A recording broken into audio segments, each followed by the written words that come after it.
rescue mission. Rescue in the sense that we need to bring the academy to stop crawling, let it start stagger, walk and start running. We are in a hurry. And that is why I was asked them to go and prepare the place like John the Baptist. And therefore, the academy policy has now brought in people. Most of them just came in from UK. They are plus from UK, others came from US. They are managers, others came from the Nigerian Navy. The third admirals have been brought on board. What we have done to complement bringing them on board is to ensure that their pay packet is enhanced. We have formulated all kinds of allowances that will encourage them to stay back. As I said in my presentation, you don't bring an egghead like a master mariner or a chief engineer and go and pay him peanuts. The salary of a level 4 staff in Shipman Council is the salary of a level 8 officer in my department of Nigeria. That case has been articulated. We have taken the salary template of the master, MPA, and even gone to the University of Ghana. The lecturer was very, very competitive. He gave me the template, and I have shown it to the Wages and Salary Commission, and the rules approval in principle, which therefore will make whosoever is going to work in Manhattan to earn the same salary, anybody that works in the master or MPA is earning. Because as I told them, it is a triple. You cannot train and another is certified, and another is consuming the product, and you take care of two and abandon one. So long as there is a report, you must take care of Manhattan, take care of the master, certified, and also take care of APA that is consuming our product. Finally, let me say one thing. Lecturers, mostly in third world countries, invent things that are very, very wholesome. That of Oron has just been tackled head-on. We are waiting the governing council to meet by the first week or last week of August. We have cataloged more than 15 of such culprits who demand as little as 7,000 naira to participate from cadets who are not willing to either stay for the normal mandatory hours to write the exams, or who want to call it something, or to sort themselves out and go out there to become the bad eggs. That we have been able to nip in the bud. It's now a continual process. As I told management, no matter who asks God, justice must be done as is to be done. Now, finally, most of our cadets that are coming to teach our lecturers, most of them, we have sent them on official courses. I mentioned the issue of Captain Kofi. Captain Kofi, I sent him to Egypt and gave him 6 million naira. He came on the understanding that he was not even bonded. He came, he was the one that took delivery of senators. And when he left, when he came back, rather than give his services as an alumni to the academy, he was beyond by ExxonMobil, where they paying him 2 million naira a month. I've been waiting for him for 6 months, and he has not returned the money. He has not fulfilled the promise as an actual lecturer. I've directed the legal department to follow the process. That tells you that the academy is in the course of sanitizing anything that will make it not achieve the community. Thank you.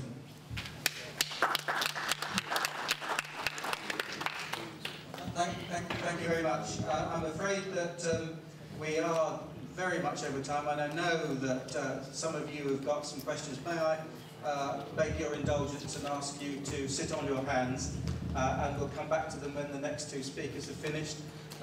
We've started discussing a very complex issue here, a passionate passion from both sides. It's a very important point here.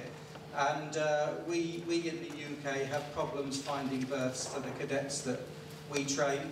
Under the UK tax incentives, companies that invest in ships under the UK flag get a tax incentive, but as part of that they have to take on cadets and train them for their cadetship up to their STCW exams, and that's the way that we've dealt with it in the UK.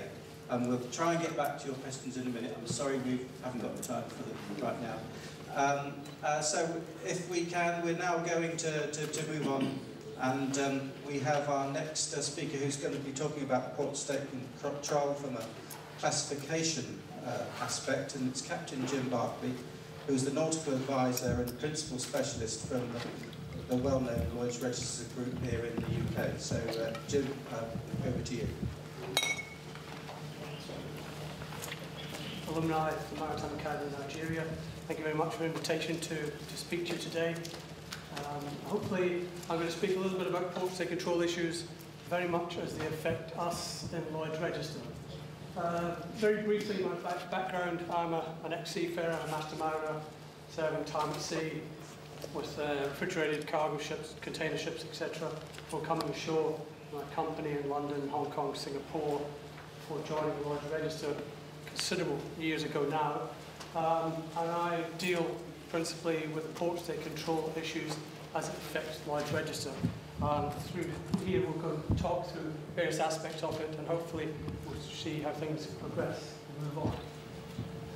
Very simply, port state control, it's quite a simple method. It's a system designed to ensure that foreign merchant ships comply with international security, safety and environmental standards.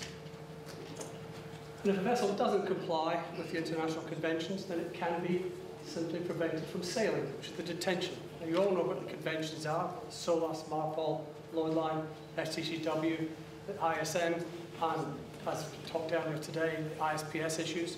And coming up very, very shortly, in fact next week, the ILO MRC 2006 will come into force and be part of this process.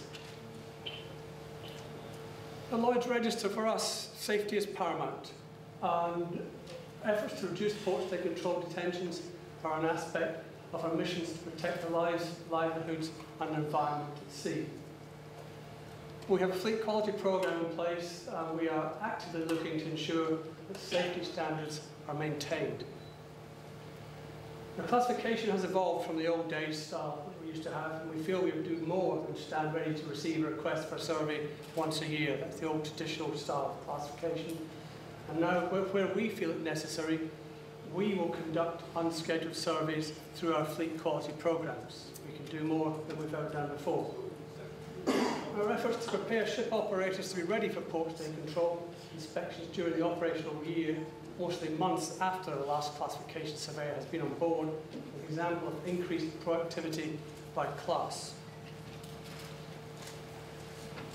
Our mission in Lloyd's Register, as part of our mission anyway, is through our constitution, is to secure for the benefit of the community high technical standards of design, manufacture, construction, maintenance, operation and performance for the purpose of enhancing the safety of life and property at sea, on land and in the air, and to advance public education in engineering and technological disciplines.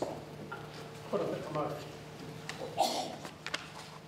When we look at the sort of responsibility for the ship is in the middle here, with people on the outside, whether you're an owner, operator, a charterer, flag administration, classification societies, lawyers, bankers, whoever.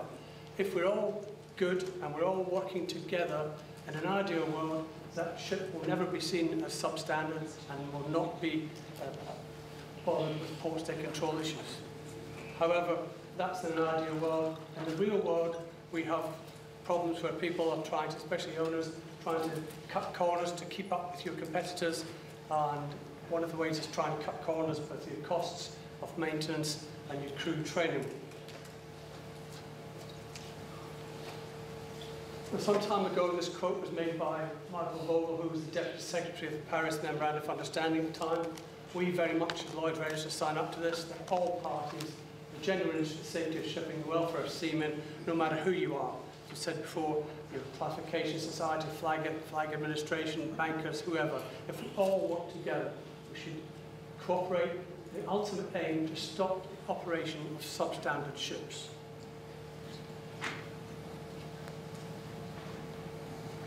Now here, we're talking about lack of maintenance by owners, etc.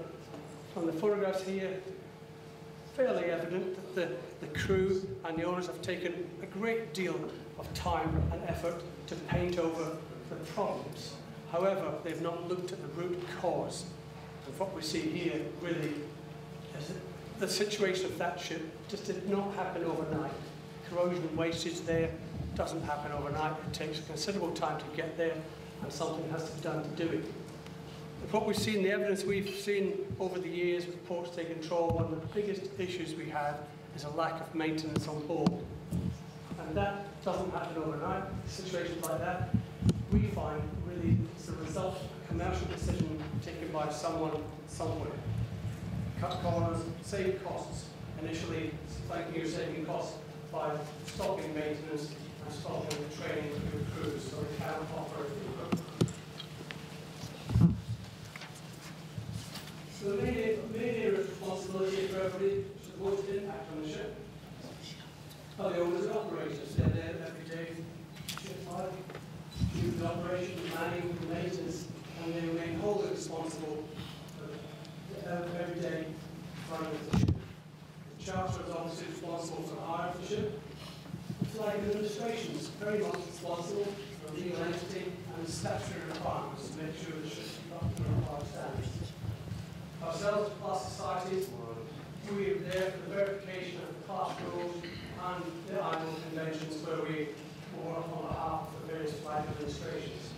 At the moment, we work with over 130 different organisations in that aspect alone. Port stay control are there to take spot checks on the standards. If you think of it very quickly, very simply, port stay control, a bit like a policeman, making sure that the ships are carried up to the normal standards, the proper standards. This would just give you a basic idea of port stay control regimes that are in place. And really now there's a worldwide coverage and there's very few coastal states that do not sign up to port stay control in one way or another. It's a very simplistic graph. Some of the countries you see are here to cut in half, like Australia, Russia and Canada, etc. This is just an indicator of those countries reporting to various port stay control regimes. In the early days, the first port stay control regime to start was the Paris Memorandum of Understanding, which basically covered the European countries across to Canada, etc. Others picked up on this and thought it was a very good idea, and we have our own regional regimes now. So you have basically the Indian Ocean, Vina del Mar, South America there, Tokyo, which looks after the Pacific Rim countries, yourselves in Nigeria, as a member of the Abuja MOU, Nigeria taking very much a high profile. They're there for the General Secretary and the Secretariat based in Lagos, hopefully leading the West African regimes. The Mediterranean, the Black Sea, the Caribbean, the US Coast Guard and their own entity in the US does their own individual status, the Paris MOU and the Riyadh MOU, which covers the Gulf states. Now some of these are more influential than others, some of these have going a lot longer than others. And the three major players at the moment are the Paris, Tokyo and US Coast Guard. The other regimes are coming up to the standards. It takes a long time with cross-training of port stay control officers and financial institutions, making sure that the infrastructures are all there for the IT, etc., so that we can all speak to each other and try and rid the whole world of the substandards, representing flag administrations and the owners are there all the time. However, port stay control can be there more regularly than anybody else. They can go on board anytime, anywhere, and inspect the ships to make sure they're up to standards. But we all have a shared responsibility for safety at sea. Port stay control is a means of eradicating substandard ships from the industry, and it's been very successful as they go along. Classification also makes efforts to eradicate substandard ships from our own fleets, and we're very concerned about this, and we do as much as we can to try and remove some substandard ships from our fleet, and we like to think we've done very well from our own side as Lloyd's Register. In brief, we should all be working together. This is not an us and them scenario. We should all be working to make sure that the safety of life at sea is paramount. From my own aspect, my own days at sea, I very much sign up to seafarers' lives are paramount. The safety of the ship is paramount. It continues to trade, and the environment that we all live in is paramount as well. Yeah. From here you see everybody here's the different controls here, that you have the ship owner. You must ensure that all the standards are implemented and being maintained. You must obviously stress that. Ourselves as classification, we enforce the standards through the classification rules and our certification with our flag administrations. The flag states provide, implement and verify the maritime safety regulations, making sure that everything is up there where it should be. And port state themselves will verify implementation and enforcement of foreign flag ships arriving in their ports. Now this graphic really just gives you, a brief summary of the ship age profile within Lloyd's Register. I can only show you the Lloyd's Register figures. I'm not allowed to show you other class society figures. But this shows you the Lloyd's Register figures for 2011 and 2012 and shows all the ships within our fleet which have been subject to port and control detention. And here you can see very quickly the spikes that have here, and it's looking towards the older bulk carrier and general cargo ships within our fleet. And this is fairly representative of all the other major class societies. If you speak to other IX members, you'll find that they are very, very similar figures. You see very quickly here the tanker, the gas carriers, etc., are not shown very well. They still get detained occasionally, but they're not such a high profile, really because of the way the ships are run, and the naval majors taking tight controls with their vetting organisations to make sure the ships are up to standards. It's beginning to pick up now with the bulk carriers, and these figures are slowly changing. We've very much noticed this year in particular that port state control are now beginning to swing away from looking at the older ships that are around there, the bulk carriers and the general cargo ships, and beginning to pick up on the new ships. Previously, very much historical issue, the newer ships were hardly seen by port state control. They used to be deemed as quite new, all the equipment was there and everything was functioning very well. Not so much now. Port state control have picked up on it and are now beginning to, the pendulum is swinging towards the newer ships. Not so much that the equipment isn't working, quite often it is, there are no problems with it at all. It's very much stressing on the crew and how they can operate the equipment. Just for example, we had a brand new ship earlier this year, came out of the yard, everything was fine, everything looked good, ship sailed away. 3 weeks later, went into the port state regime, ship was inspected. They had only gone on board just to check that everything was all right, and found that the crew couldn't operate the fire pumps and couldn't lower the lifeboats. The ship was instantly detained. So it's something very much to get to owners, that it's not just the maintenance of the ship, it's the crew training to make sure the crew can actually work the equipment. The port state control in the early days used to look at good ships and bad ships and found they're wasting their time on the good ships. They, like everyone else, lacked resources, and they thought they'd have to come up with a system where they could look and avoid seeing all the good ships and let the bad ships away, and they came up with a targeting criteria. This is only a few of the points that they use, and basically what happens, the port where the ships arrive in will be aware of the ship coming in.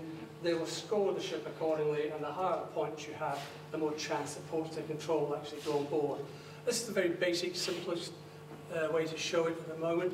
As I say, there are only some of the various issues. They will listen to the reports of pilots and port authorities on long river passages.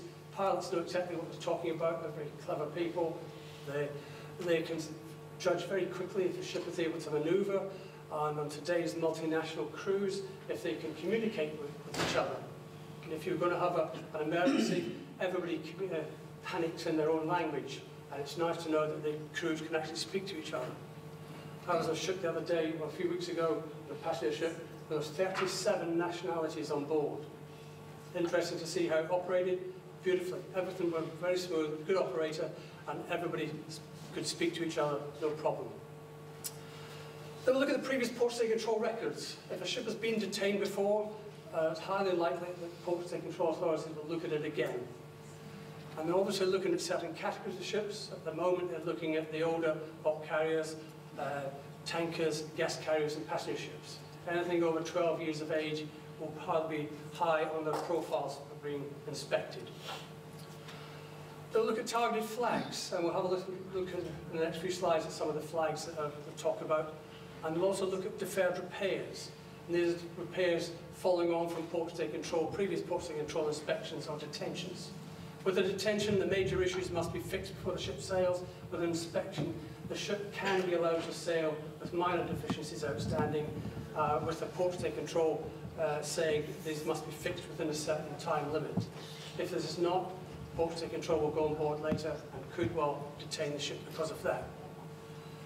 As I said, these are the basics for the targeting ships now. The Paris Memorandum of Understanding has increased the severity now, and they're now looking at a risk assessment.